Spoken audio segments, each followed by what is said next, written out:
Welcome back to Smooth Drama. Thank you for joining us, Dick Hugger and Miss 100%. That was Mass Sally, 10 Lizzie Ford to a Rolls Royce boy. Yeah. And, go ahead. Sorry, Okay. didn't interrupt you. Let's go ahead and go into the pre-recorded interview with Miss Alicia McCalla, author of Breaking Free. All right, bringing on to the stage, we have author Miss Alicia McCalla. How you doing, ma'am? Welcome to Smooth Drama. Thank you for having me. Well, I appreciate you guys bringing me on. Well, we appreciate you coming on. It's a pleasure having you. Now, I want to ask you, a lot of people, there's a lot of authors out there, and the generic question is why you want to be an author.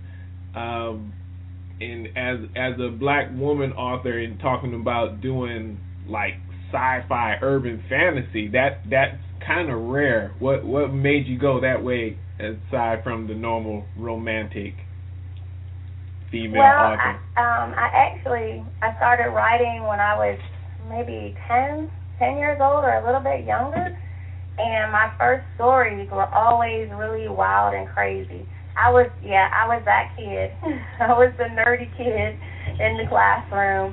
I love science. I love art. I love writing, and it just came to me as I got older, and I would just read all those science fiction books, that it was just something that I wanted to do with my life. And it is hard because most African Americans, they think it's a little bit strange to do science fiction and urban fantasy, but it's one of those things that's close to my heart. Well, that's the reason why I asked you that question, because as you know, the stereotype is the African American female writer author is writing love stories, not sci-fi. Well, I do have love stories in my book, so I can't get away from that because I do love my romance genre. And I'm also the member of Georgia Romance Writers. I'm on the board with the Georgia Romance Writers, so I do like love stories, but my real love or my heart really stems from the different stories, from science fiction and urban fantasy, paranormal. You name the weird stuff, I kind of like it. Well, you guys are still going to talk to me even though you know I'm a little strange. Hey, look here. We're strange too, so, Yeah, please. Here. so you are talking to one of the original quote unquote black nerds. Okay. I am comic. I've been doing comic books and drawing since I was 5, so you're not strange at all. All right, well, I appreciate that. And now I'm part of the family because I wasn't always into sci-fi and, paranormal and all that different kind of stuff, but Dick adopted me. So now I'm part of the family, so I write it. That makes me feel good.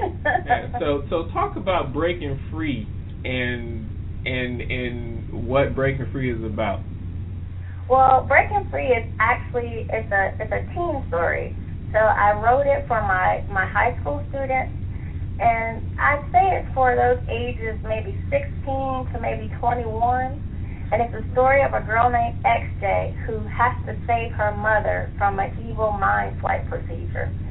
So in there, XJ is genetically enhanced, and she has to pull together or bring together her family, her long-lost cousins, so that they can become the ultimate weapon to bring down this oppressive organization called Cage.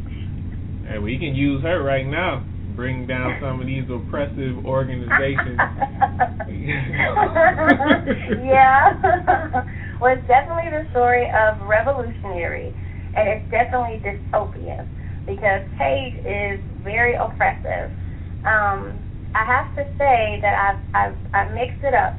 So there's African Americans, but there's also white, and there's also in some of my upcoming novels, Hispanic Americans.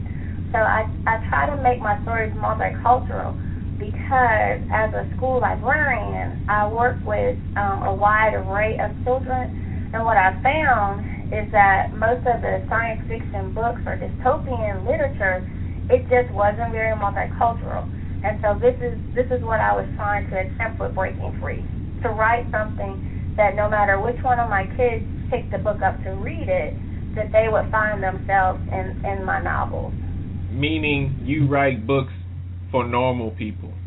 Yeah. Yeah. Yep. I think that's for the majority of people. Yeah. Yeah, I think that's the point that needs to be stressed, because people talk like the what we've been used to is normal being excluded, whereas you talk about just doing a normal story with normal people doing extraordinary things, and it involves everyone.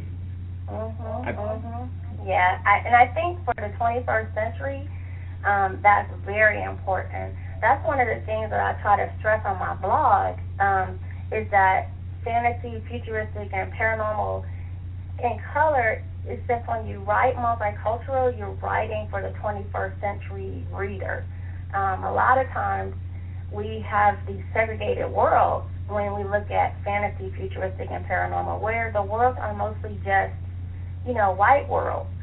And that's kind of hard for me, because it's almost like saying that African Americans or black people are not a part of the future, or not just blacks, but all people of color. That we're not a part of that imagination and that creativity and that discussion. And I think that's just wrong on one level, but on another level, I think that writers owe it to the public to show what's out there today. To show that we're all there, that all parts of humanity can be a part of the science fiction dream. Well, I've always thought that that's the reason why reading has declined, because it's not that people don't want to read. People are tired of reading the same thing that is not inclusive of them. Right. Yeah. So fantasy, futuristic, and paranormal, which one? Which one is your favorite? Which one would you pick if you could only write about one? Oh my God. You're cruel. You know what I have to say? It's hard, because my first, Breaking Free obviously is legitimately science fiction, or what people would call science fantasy. And I really am a science fiction kind of a girl. I like that at the very base. So I'd say science fiction would come first, and or fantasy would be right after that. Well, see, I told you 100% is cruel and oppressive. She wants to box you in. She don't want you to spread your wings or nothing. That's what I'm talking about right there. I know, it's so hard for me. It's hard to make a decision about which one I really like. And it kind of depends, too, because, fantasy, futuristic, and paranormal, that's like Thai food versus Chinese versus... You like them all. Exactly. That's what I'm saying. So, in coming up as an author, who influenced you? Like, I had to pick this up. These are the books that I had to read. What was Alicia reading coming up? When I was a teenager? Yes, ma'am. You know what's so funny? My favorite person of all was Douglas Adams. I was so into Hitchhiker's Guide to the Galaxy.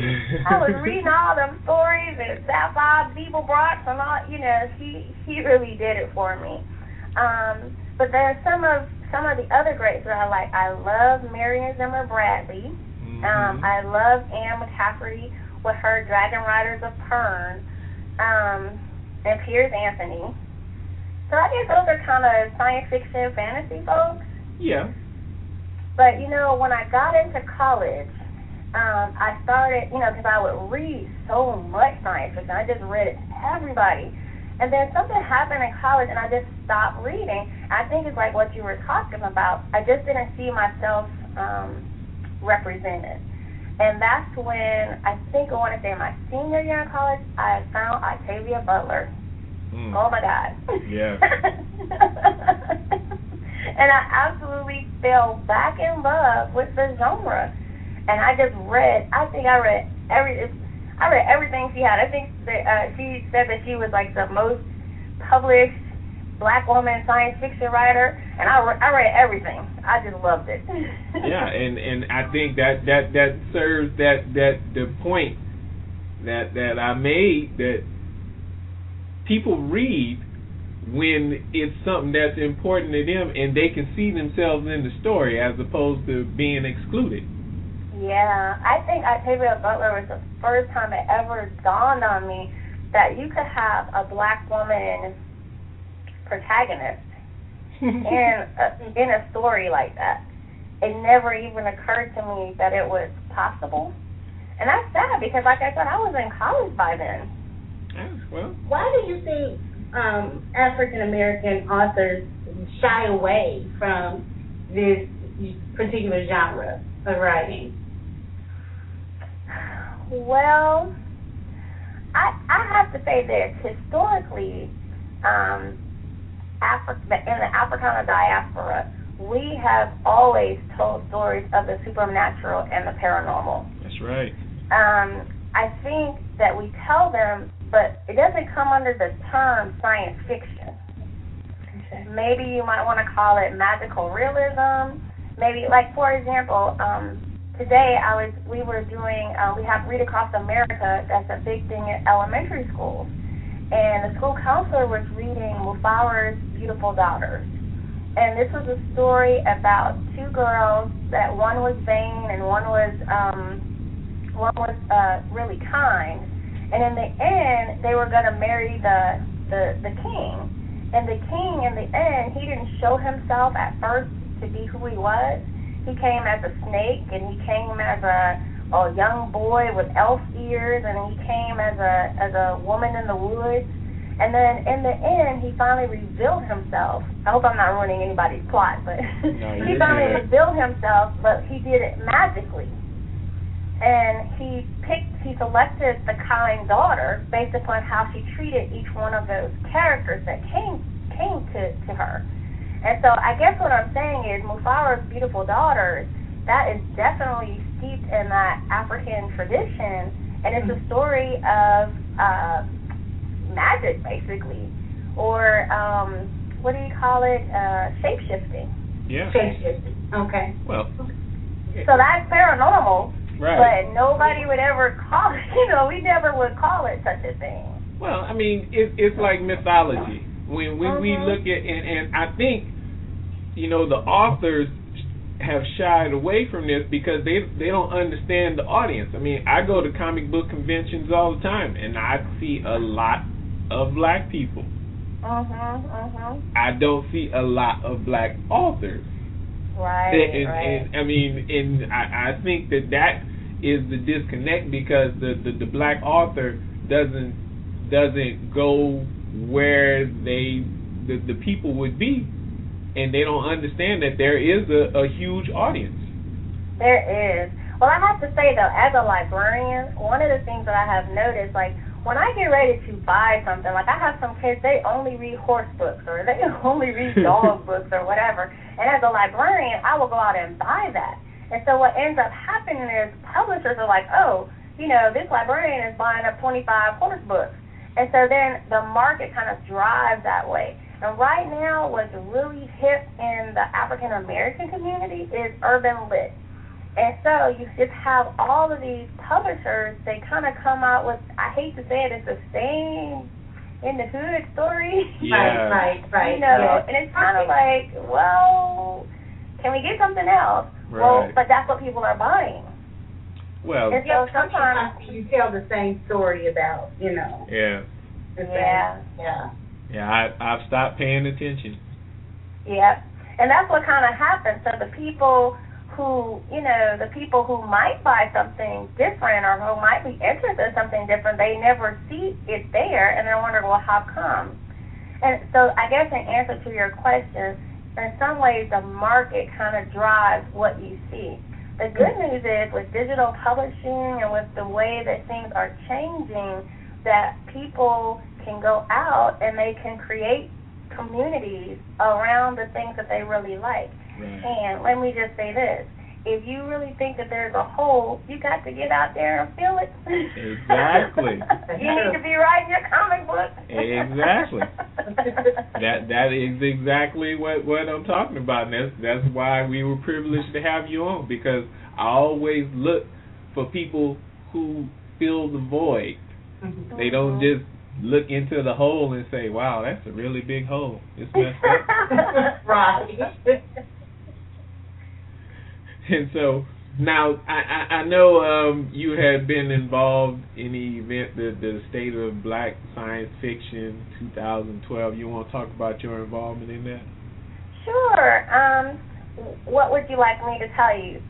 Like what it's about, or you want me to tell you how? You could talk about what it's about. You know, why you wanted to be involved in it. I have my sneaking suspicions why, but it'd probably come better from you.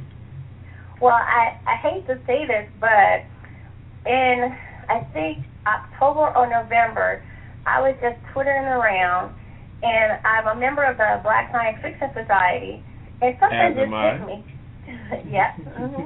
Something just hit me, and I was like, you know, it would be really nice if we did something during February dealing with Black science fiction. And that's the extent of my great brainchild. It was like nothing in particular happened. It just felt like something that was right to do. And so I went on sometime in December, and I posted on the Black Science Fiction Society, and I asked if people would just be interested in kind of thinking about these questions, or just kind of discussing the state of Black science fiction and the way that we discuss politics, or the way that we discuss the world today.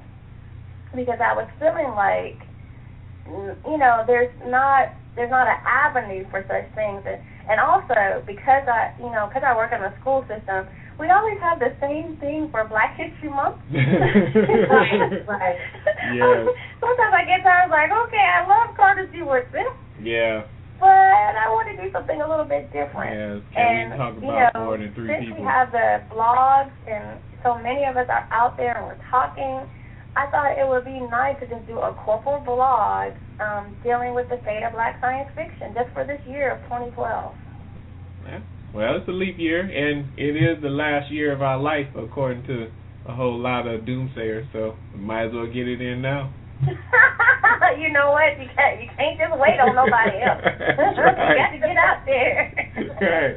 If we're going to go out in 2012, we might as well go out with a bang, Go right? big. Make it big now. Make it big.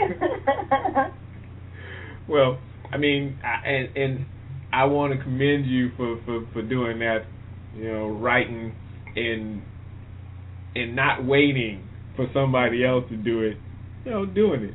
And before we have you go, tell the people where they can catch you if they want to read your magnificent blog as well as catch your book. Okay, you guys can find me on www.aliciamccalla.com, and that's ALICIAMCCALLA.com. And my books are available just about anywhere that there's booksellers. So I have them in digital and on Amazon, Barnes & Noble, iTunes. I do want to give a shout out to my 18-year-old, Asante. He actually wrote the theme song for me for Breaking Free called Keep Moving. Okay. And that's also on iTunes for download for 99 cents. And people can find that on my website if they go there and visit. All right. Well, we want to thank you for coming on the show. Well, thank you guys so much for having me. I really appreciate it. Yeah, and I look forward to reading your book. I will be downloading it here in the next few days. So. Yeah, you know what? Now, when your audience, when they come in, do they ask questions, or you just kind of let them hear the interview? Well, they will hear the interview, but they also will be in the blog asking questions, whatnot.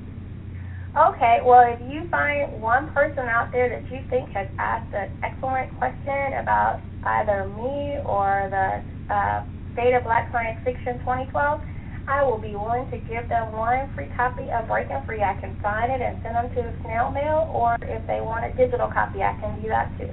Do I count? I can answer the question.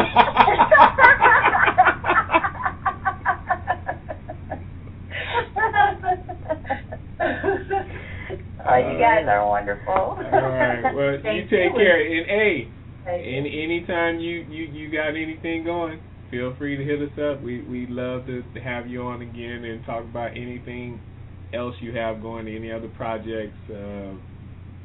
And I want to be involved in the next State of Black sci-fi discussion. Well, hopefully we'll be having one, because everybody was the authors who are a part of it, they're so excited about it. I think next year we're going to try some different questions and try to dig a little deeper, so it should be good. All right. So you're ready for State of Black Sci 2013? That's right, I'm ready. All right, guys. Thanks so much. All right, Thank you take care. Have a good evening. You too. Bye-bye.